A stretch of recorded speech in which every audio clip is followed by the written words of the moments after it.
네, 요엘서 보겠습니다. 책 이름은 요엘입니다. 요엘은 이 책에서 하나님 말씀을 대언하는 선지자의 이름인데요. 요엘은 두 단어가 합쳐진 말입니다. 요와 엘. 그래서 이제 여호와라는 뜻을 가진 요와, 그리고 하나님이라는 뜻을 가진 엘이라고 하는 것이죠. 그래서 여호와께서 하나님이시다라고 하는 그 뜻이 바로 요엘이라고 하는 책의 이름입니다. 다 기록자 같은 경우는 기록자는 부들의 아들 요엘입니다. 그래서 이제 그 여호와께 하나님이라는 이름을 가지고 있고 요아스 왕 재위 기간에 활동을 하였고, 또한 여기에서는 굉장히 성전과 제사에 대한 지식이 굉장히 해박하기 때문에 이분이 제사장 출신일 거라고 하는 부분이 있는데, 뒤에 말씀 보시면 성전과 제사의 이제 성전 그리고 제사에 대한 그 제사장 그룹과 장로회 그룹을 특별히 구분하기 때문에 이분이 자신은 거기에 속하지 않았다는 것을 반증하기 때문에 아마 이분이 제사장과 장로는 아니었고 다만 예루살렘 근처에 사는 선지자였을 것이다 라고 이제 우리가 볼 수가 있겠습니다. 자, 우리가 이제 성경에서 여, 야, 요, 엘 같은 경우는 여호와 하나님이라는 뜻을 가지고 있겠고요. 그래서 우리가 북이스라엘의 아합을 심판할 때 하나님께서 세우신 사람이 있습니다. 그분들의 이름은 전부 다 여호와께서 하나님이시다라고 하는 그러한 이름을 갖고 있고, 여호와께서 구원이시다라고 하는 그러한 이름을 갖고 있습니다. 열왕기에 보시면은 예후가 있죠. 예후가 예자가 이제 여호와라는 뜻을 가지고 있습니다. 그리고 예후의 칼을 피한 자는 하사엘이 죽을 것이다라고 했을 때 하사엘의 엘도 하나님이라는 뜻은 그런 이제 이름의 뜻이 있고, 하사엘은 여호와께서 보고 계신다라고 하는 것이죠. 자, 그리고 남유다 아달랴 왕이 통치할 때는 대제사장 여호야다의 혁명으로 7살인 요아스를 왕으로 세운 적이 있습니다. 여호야다를 통해서 아달랴를 심판하신 것인데요. 야다라고 하는 것이 알다라고 하는 뜻이죠. 그래서 여호와께서는 다 알고 계신다라고 하는 뜻을 통해서 여호야다를 통해서 개혁하시는 모습을 함께 볼 수가 있습니다. 하나님께서 바알 숭배로 인해서 타락했던 종교를 다시 일으키실 때 사용하신 사람들의 이름에 다 여호와 하나님에 대한 이름이 들어갔던 부분을 우리가 알 수 있습니다. 자, 하나님께서 이러한 이름의 뜻을 가진 사람들을 사용하신 이유가 있는데요. 자, 이스라엘 백성들이 여호와께서 하나님이신지 아니신지 알지 못하기 때문에 그들로 하여금 하나님께서 여호와이시라는 것, 여호와께서 하나님이시라는 것을 알리시기 위해서 그러한 이름의 뜻을 가진 이러한 선지자, 예언자를 사용하신 것을 우리가 알 수 있습니다. 자, 그러면 이 요엘서의 이름의 뜻인 여호와께서 하나님이시라는 것이 왜 중요한가? 자, 당연히 하나님 하면 우리가 알기로는 여호와 하나님이신데 왜 굳이 이렇게 말씀하실까라고 콕 집어서 여호와께서 하나님이시다라고 하는 이러한 이름의 뜻을 가진 선지자를 사용하실까라고 하는 것을 우리가 잘 알아야 됩니다. 왜냐하면 이들이 여호와 하나님 말고 바알을 하나님으로 알았기 때문에, 또 그런 사람도 있었기 때문에 우리가 여기에 대해서 여호와께서 하나님이시다라고 하는 그런 이름의 뜻을 가진 요엘의 이름을 잘 알아야 됩니다.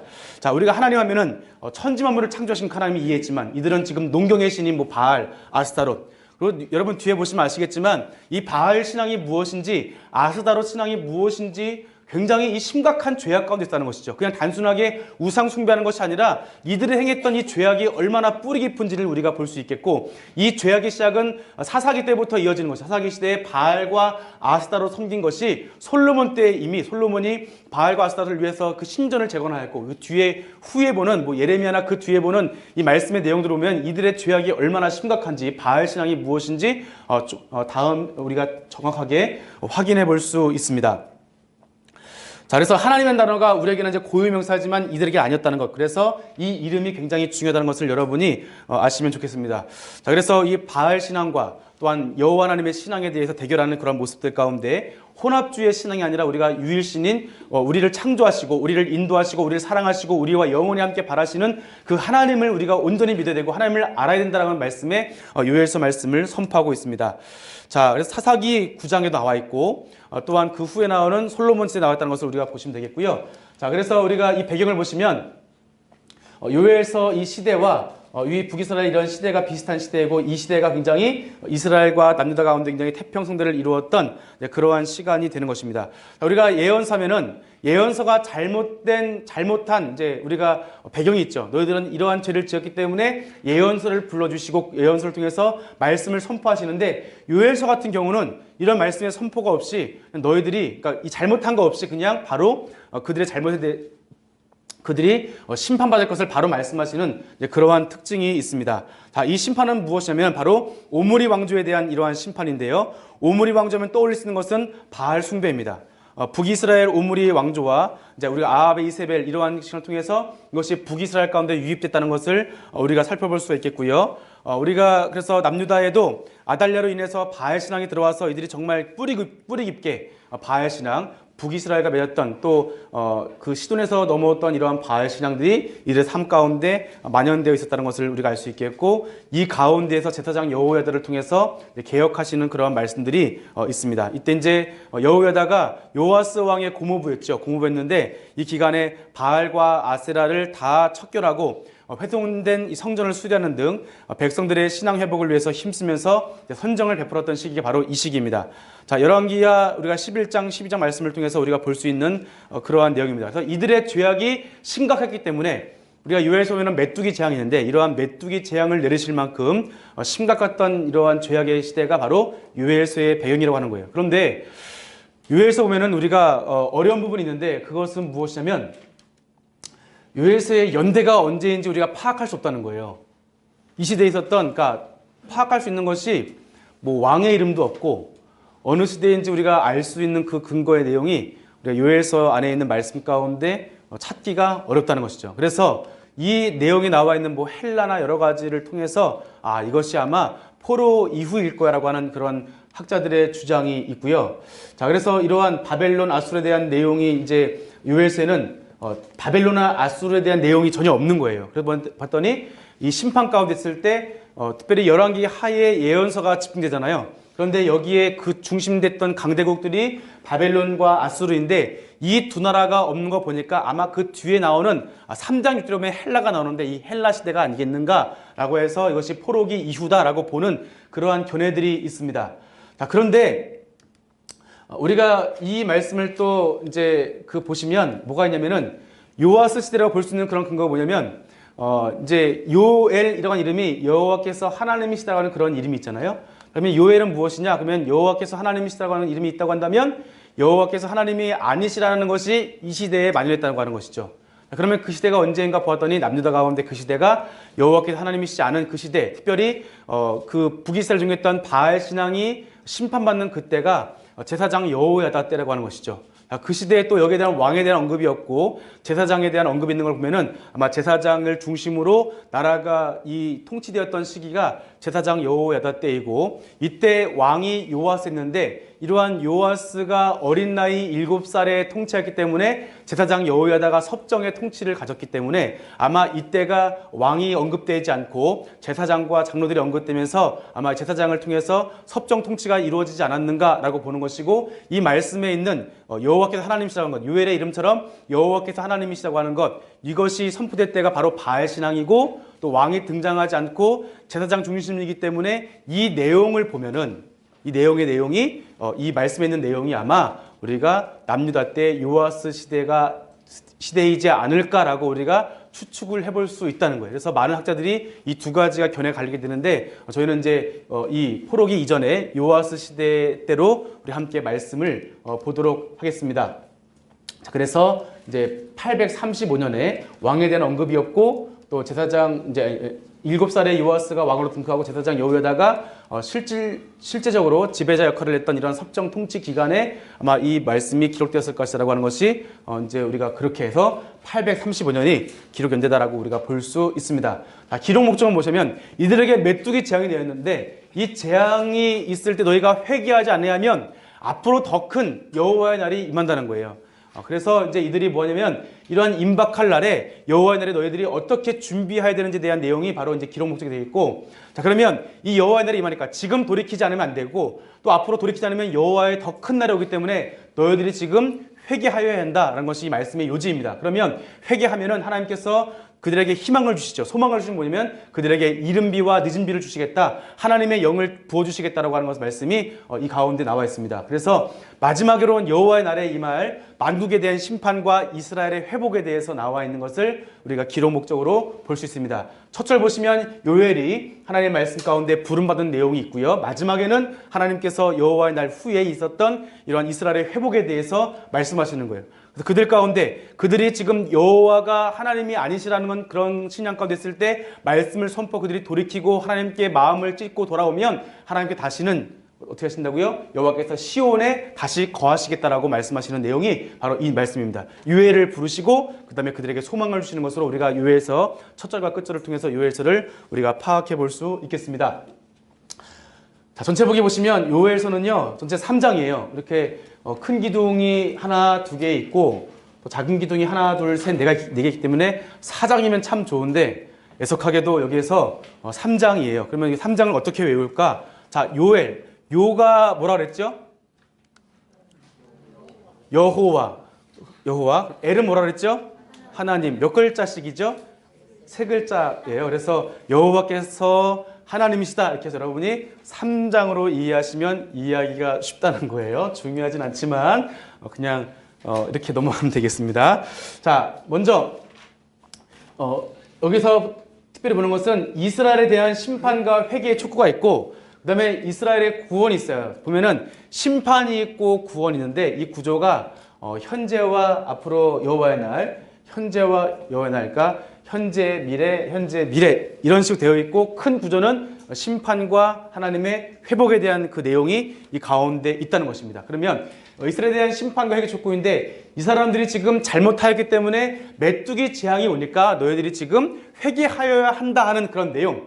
그러면 너희들이 지금 돌이키지 아니하면 뭐가 된다고요? 여호와의 날이 임하니까 빨리 회개하고 돌이켜라라고 하는 것이 바로 일부의 내용이 되겠고 2부는 너희가 만약에 이때 회개를 하고 돌아오면 여호와께서 너희들을 이제 이렇게 회복시키시겠다는 말씀이 내용이 되는 거 이것으로 끝나는 것이 아니라 여호와의 날에도 하나님께서 이렇게 너희들을 회복시키실 것이다 하는 내용이 요엘서의 큰 그림의 내용이라는 것을 여러분이 아시면 좋겠습니다.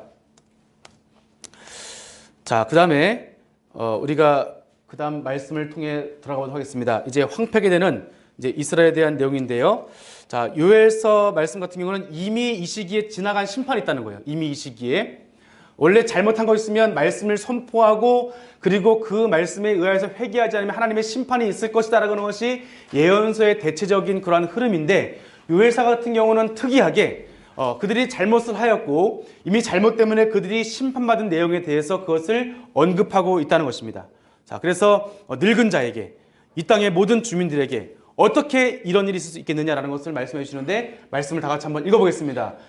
늙은 자들아 너희는 이것을 들을지어다. 땅의 모든 주민들아 너희는 귀를 기울일지어다. 너희의 날에나 너희 조상들의 날에 이런 일이 있었느냐라고 말씀하시는 것이죠. 자, 이것을 이제 과거형으로 말씀하면 이미 지나간 심판에 대해서 말씀하시는데요. 자, 그 다음 보시면 이들이 이런 잘못을 했기 때문에 읽겠습니다. 팥중이가 남긴 것을 메뚜기가 먹고 메뚜기가 남긴 것을 느치가 먹고 느치가 남긴 것을 황충이 먹었도다 라고 말씀하는 거예요. 자, 그러면 팥중이는 뭐고 메뚜기는 뭐고 느치가 뭐고 황충이 무엇일까요?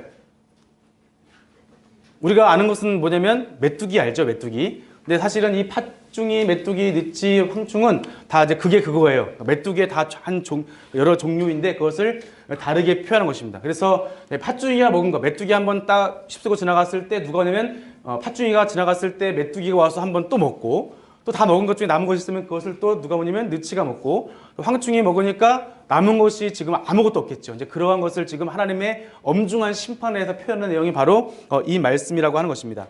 자, 우리나라 환경에서는 메뚜기 하면 우리 메뚜기 옛날에 논에 가면은 메뚜기를 잡아가지고 찔러가지고 연탄불에 거먹던 그런 것만 기억해서 메뚜기는 그렇게 해롭지 않다라고 생각을 하는데 자, 이 당시에 있었던 사막이나 이러한 광야 지역에서는 메뚜기가 굉장히 크고 무섭다는 것을 우리가 알 수 있습니다. 자, 메뚜기는 오늘날에도 아프리카 국가에서 굉장히 큰 위협이 되고 있는데 메뚜기의 수명은 보통 1년 이내인데 일생 동안 4,800km를 움직인대요. 그러니까 하루에 먹는 양이 자기 몸무게의 3배를 먹는데요. 보니까 메뚜기 한때가 한번 휩쓸고 지나가면 채소가 남지 않고 푸른 것은 전부 다 먹어치운다는 것이죠. 바로 이것이 메뚜기 때의 사진입니다. 우리가 먹을 만하지 않지요? 네. 보통 이제 논에 있으면 하나 잡아서 먹을 수 있는데 이건 먹을 만하지 않고 이걸 보면 아마 우리가 무섭게 도망가는 것인데 이것은 인터넷에서 따왔기 때문에 이렇게 출처를 남겼습니다. 자, 보시면 자, 메뚜기 때는 이렇게 한때 그러니까 메뚜기 때가 굉장히 많이 움직이는데 이때 뭐 많게는 이제 뭐 수십억 마리가 함께 움직여지게 되는데 이때 단 하루 만에 4만 명의 사람들이 한 해 동안 먹을 수 있는 곡식을 하루에 휩쓸고 지나간다는 것이죠. 자, 그리고 1958년에 이디오피아에서는 메뚜기 떼가 16만 7천 톤의 곡물을 먹어쳤는데 그걸 환산하면 100만 명이 1년 동안 먹을 수 있는 양을 메뚜기가 그냥 한 번에 휩쓸고 지나갔다는 것을 우리가 1958년에 있었던 실질적인 사건입니다. 자, 그래서 이제 이러한 가운데 있을 때, 그 메뚜기가 지나갔을 때 말씀하시는 것은, 자, 말씀 읽어보겠습니다. 취하는 자들아 너희는 깨어 울쩌다. 포도주를 마시는 자들아 너희는 울쩌다. 단 포도주가 너희 입에서 끊어졌음이니 다른 한 민족이 내 땅에서 올라왔음이로다. 그들은 강하고 수가 많으며 그 이빨은 사자의 이빨 같고 그 어금니는 암사자의 어금니 같도다. 그러니까 취하는 자들, 포도주를 마시는 자들, 이 사람들은 어떻게 보면은 하층민이 아니라 어떻게 보면 포도주 농사를 지어서 그냥 먹고 살만한 이런 사람들인데 이 사람들에게도 이 메뚜기 심판이 굉장히 어렵고 힘들었다고 하는 거예요. 그래서 이 사람들도 너희들 깨어 울쩌다. 울쩌. 왜냐면 너희 입에서 이제는 포도주를 먹지 못한다는 거예요. 뭐냐면 보통 메뚜기가 곡식만을 휩쓸고 하는데 풀들을 휩쓸고 하는데 이제 포도나무조차도 그 나무까지 다 먹어버렸기 때문에 이제 이 출연자들, 특별히 포도의 수산을 먹는 이 사람들은 이것 또한 먹을 수 없다는 거예요. 그러니까 이 심판이 보통 심판이 오면은 가난한 사람들에게 가장 큰 피해가 오는데 이러한 사람들조차도 굉장히 큰 피해가 있다는 것을 우리가 살펴볼 수가 있겠습니다. 자, 그래서 보시면 뭐가 있냐면은 말씀 읽어보겠습니다. 소재와 전제가 여호와의 손에서 끊어졌고 여호와께 수종드는 제사장은 슬퍼하도다. 밭이 황무하고 토지가 마르니 곡식이 떨어지며 새 포도주가 말랐고 기름이 다했다. 소재와 전제가 떨어진 거예요. 소재는 무엇이죠? 곡물로 드리는 그 제사를 소재로 하고, 전제는 포도주를 마지막에 번제 드린 후에 하나님께 온전한 헌신을 하면서 마지막까지 부어드린다 하는 심정으로 다 온전한 헌신을 부어드리는 제사가 전제인데, 소재와 전제가 없다는 것은 곡물이 없고 포도의 수산이 없다는 거예요. 이것이 성전이 끊어진 것이죠. 그런데 소재와 전제가 없으면 어떻게 되느냐? 하나님께 예배할 수가 없는 것이죠. 그 뒤에 보시면 제사장들아 너희는 슬퍼라는 거예요. 왜냐하면 하나님께 드리지 못한다는 거예요. 여러분, 예배가 무엇이냐면 예배는 죄인인 우리 사람이 하나님을 만날 수 있는 유일한 통로가 뭐냐면 예배라고 하는 것이죠. 그런데 이렇게 제사를 드리지 못하니까 사람들이 하나님을 만날 수 없고, 그러다 보니까 우리의 죄가 해결될 수 없고, 그러다 보니까 하나님과 동행하고 동거할 수 없다는 거예요. 무엇 때문에요? 이들의 심각한 죄악 때문에, 하나님의 심판으로 인해서 이들은 지금 이렇게 하나님 말씀에 예배드리지 못하고 하나님께 소재와 전제를 드리지 못하는 이러한 상황 가운데 있다는 것을 우리가 알 수 있겠습니다. 자, 신명기서 말씀 보시면, 자, 말씀 읽겠습니다. 내가 많은 종자를 들에 뿌릴 자도 메뚜기가 먹음으로 거둘 것이 적을 것입니다. 내가 포도원을 심고 가꿀지라도 벌레가 먹음으로 포도를 따지 못하고 포도주를 마시지 못할 것이며, 내 모든 경내에 감람나무가 있을지라도 그 열매가 떨어짐으로 그 기름을 내 몸에 바르지 못할 것이며, 내가 자녀를 낳을지라도 그들이 포로가 되므로 너와 함께 있지 못할 것이며, 내 모든 나무와 토지 수산은 메뚜기가 먹을 것이며. 자, 이렇게 말씀하고 있어요. 그러니까 이들이 하나님 신명기 말씀에 근거해서 이들의 잘못 때문에 이러한 하나님의 심판이 왔는데, 위에 있는 말씀처럼 그들이 뿌릴지라도 메뚜기가 먹고 가꿀지라도 벌레가 먹기 때문에 그들이 그것을 마시지 못할 것, 지금 이들의 상황과 똑같은 상황이 벌어진 거예요. 무엇 때문이냐면 이들이 하나님 앞에 범죄했다는 것 때문에 그렇다는 것이죠. 그래서 아까 읽은 말씀이지만 제사장들이 하나님께 예배할 수 없다는 거예요. 예배하지 못하니까 하나님께 거룩함을 입을 수 없다는 것이고, 하나님께 용서할 수 없는 이들의 상황이 되어진 것을 우리가 함께 살펴볼 수가 있겠습니다. 그래서 뭐라 말씀하시면 너희들이 금식일을 정하고 성회를 소집하여라. 지금 너희들이 오히려 못 먹고 있지만 그 너희들의 금식일 정하고 성회를 소집하여서 먼저 제사장들에게 말씀하시면서 장로들과 이 땅의 모든 주민들을 하나님의 성전으로 불러 모아서 여호와께 부르짖으라고 말씀하고 있는 거예요. 우리의 죄가 용서받으려면 제사를 드려야 되는데, 제사를 드리지 못하니까 뭐하냐면 너희들이 영원히 하나님께 고침받지 못하는 것이 아니라, 하나님께서 이들에게 원하시는 것은 너희들이 금식을 선포하고 여호와의 성전에 와서 여호와께 부르짖으라고 말씀하시는 내용이 이 가운데 있다는 거예요.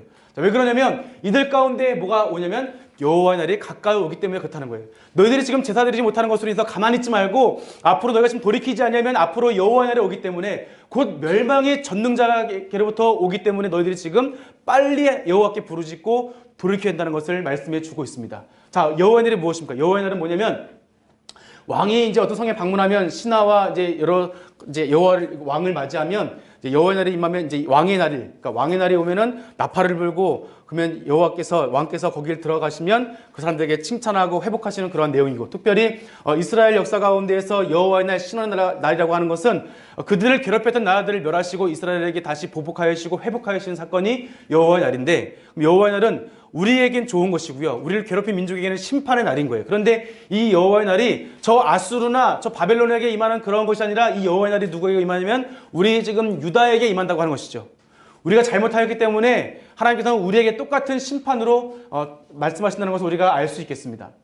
멸망의 날, 어둡고 캄캄한 날, 심히 두려운 날, 경고와 회개를 촉구하고 있는 거예요. 여호와의 날은 원래 이 성도들에게, 그리스도인들에게, 또한 이스라엘 민족들에게는 굉장히 좋은 것이었고, 이들의 억울함을 풀어주시는 이런 보복의 날, 신원의 날이었지만, 오히려 이들이 범죄했을 때, 특별히 예언서 시작하면서 요엘서 말씀하시는 것은 이들의 그 여호와의 날이라고 하는 것이 누구에게요? 남유다에게 멸망의 날이고, 남유다에게 어둡고 캄캄한 날이고, 심히 두려운 날이고, 그들에게 지금 이런 경고와 회개를 촉구하는 내용이라고 하는 거예요. 누구의 잘못 때문에? 남유다의 죄악 때문에. 원래는 남유다를 괴롭힌 그 나라에게 이런 것이 임하고, 남유다는 이것이 회복되는 그러한 날이 여호와의 날인데, 지금 이들이 잘못을 하였을 때 이러한 심판을 받을 수밖에 없다는 것을 말씀해 주고 있습니다. 이들이 돌이키지 않으면 여호와의 날에 임할 메뚜기 재앙과 같은 더 큰 재앙이 오기 때문에 너희들이 심판과 이러한 날에 회개해야 된다는 거예요. 이 날에 뭐냐면 여호와의 날이 오는데, 여호와의 날에는 크고 심히 두렵도다. 이때 당할 자가 누가 있겠느냐라고 하는 것이죠. 심히 두려운 날, 여호와의 날 가운데 누가 당할 것이냐. 아무도 당할 자가 없다는 거예요. 이 아무도, 강한 자랄지라도 이것을 막을 수 없다는 것을 말씀해 주고 있습니다. 그래서 회개를 촉구하는 겁니다. 어떻게 하라고요? 중요한 말씀이기 때문에 함께 다 같이 읽겠습니다. 여호와의 말씀에 너희는 이제라도 금식하고 울며 애통하고 마음을 다하여 내게로 돌아오라 하셨나니, 너희는 옷을 찢지 말고 마음을 찢고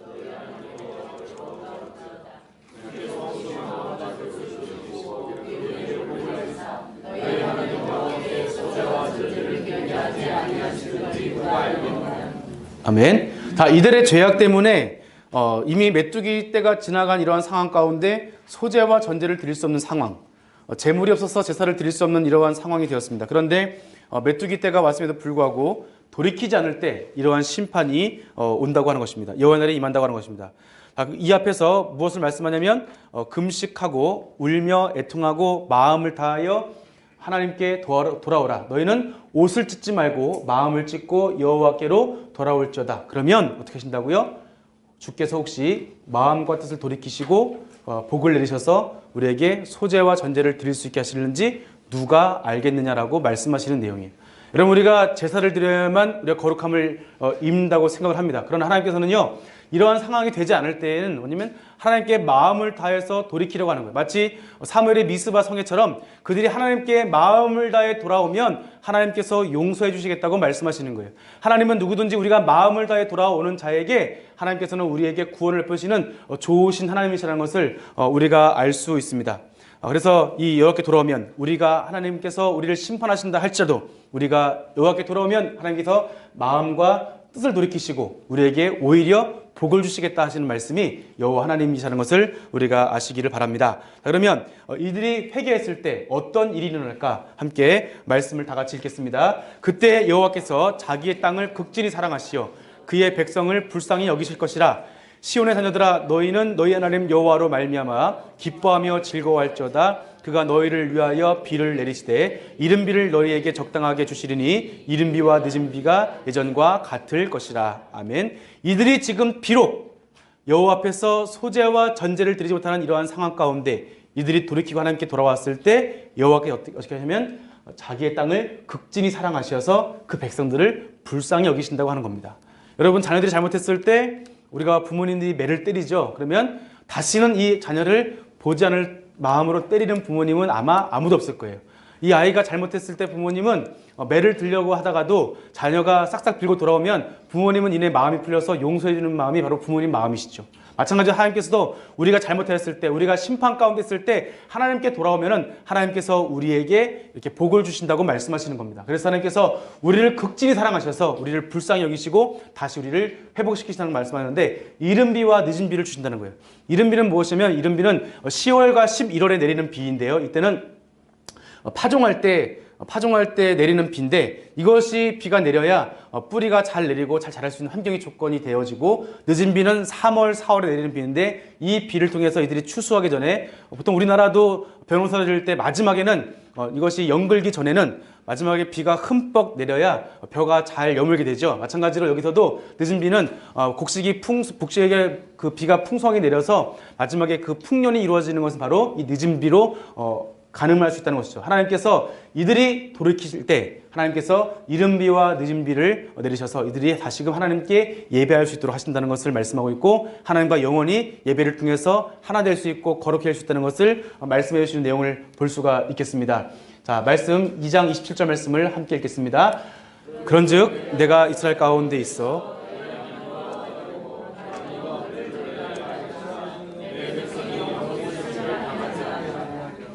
자, 이스라엘이 회개하고 돌아오면 하나님께서 그들을 불쌍히 여기시고 그들에게 이른 비, 늦은 비를 내리실 뿐만 아니라 그 안에 함께 하신다고 하는 겁니다.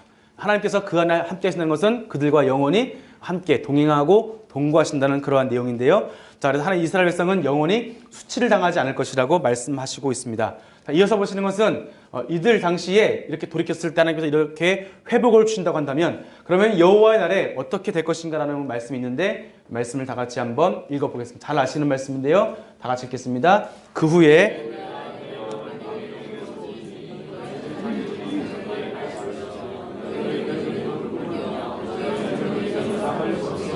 그때 내가 또 내 영을 남종과 여종에게 부어줄 것이며 누구든지 여호와의 이름을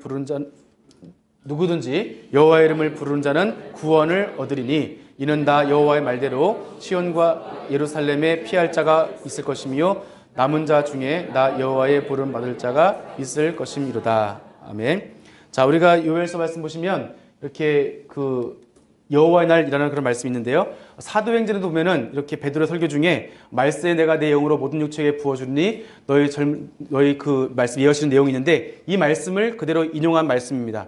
자, 그래서 요엘의 예언은 그리스도의 이 초림부터 이제 그리스도의 그 예언의 성취가 그리스도께서 이 땅에 오시면서 인해서 이 말씀이 성취가 되어지는데 자, 이것은 우리에게 말씀하시는 것은 만민에게 부어질 성령 이것은 이제 그 후에라고 표현하는데 구약에서 말하고 있는 여호와의 날 그리고 그 후에 후일 이것은 모두 말세에 이루어질 사건이라고 하는 거예요. 이것은 예수 그리스도께서 이 땅에 오심으로 인해서 우리에게 성취가 이미 된 것이고요. 그럼 우리가 지금 살고 있는 시대는 이 사도 베드로께서 말세에 내가 내 영으로 모든 육체에 부어주리다 하신 말씀이 성령 이렇게 오순절 성령 강림의 사건을 통해서 이 말씀하신 것이기 때문에 지금은 이미 요엘서의 말씀 가운데 기준을 보았을 때 베드로가 이 말씀을 해석한 보면은 성령이 지금 임하신 사건이기 때문에 지금도 말세라고 하는 그 시간, 그러니까 우리가 그리스도의 초림부터 재림에 임하는 이 모든 시간까지 우리가 이해할 때는 말세다. 우리가 세상의 끝날이다, 여호와의 날이다라는 것을 아시면 좋겠고, 그래서 우리는 지금 종말의 시대에 살고 있다는 것을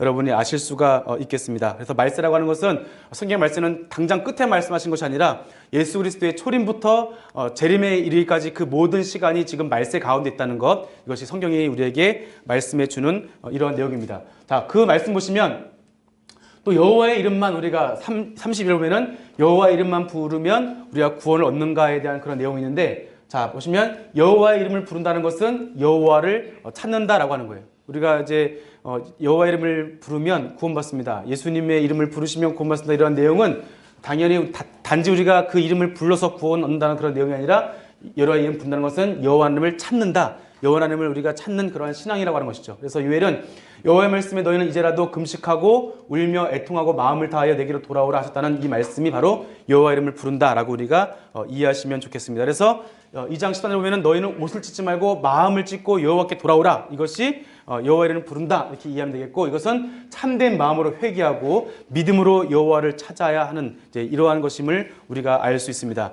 그리고 열방에 대한 심판이 있는데, 자, 그럼 너희는 내 성산의 시온에서는 너희 하나님 여호와인 줄을 알 것이고, 자, 예루살렘이 거룩하시니 다시는 이방 사람이 그 가운데 통행하지 못한다는 거예요.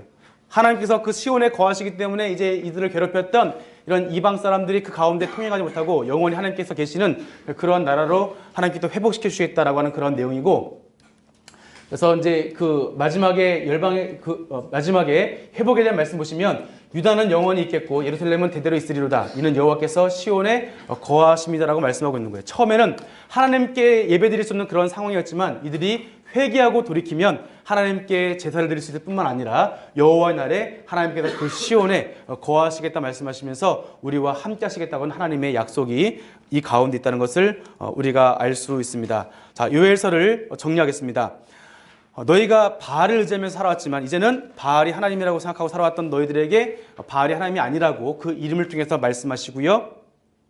그리고 바알을 버리고 여호와께 돌아오면 그들이 마음을 찢고 전심으로 회개하고 돌아오면 하나님께 다시 그들을 불쌍히 여기시고 이른 비와 늦은 비를 통해서 땅의 수산을 허락해 주신다는 것이 바로 오늘 말씀입니다. 또한 여기에 그치지 않고 여호와의 날에 주께서 하나님의 영을 부어주시고 여호와의 이름을 부르는 자, 하나님의 뜻에 순종하고 하나님의 뜻에 살아가는 이러한 사람들에게 구원을 약속하시는 그러한 내용이 우리 요엘서의 말씀입니다. 이것이 죄악 가운데 고통받고 있는 이스라엘 백성들, 그들이 하나님께 돌아와서 하나님께서 그들과 함께 영원히 동행하고 동거하기를 바라시는 아버지 하나님의 마음이 요엘서에 있습니다.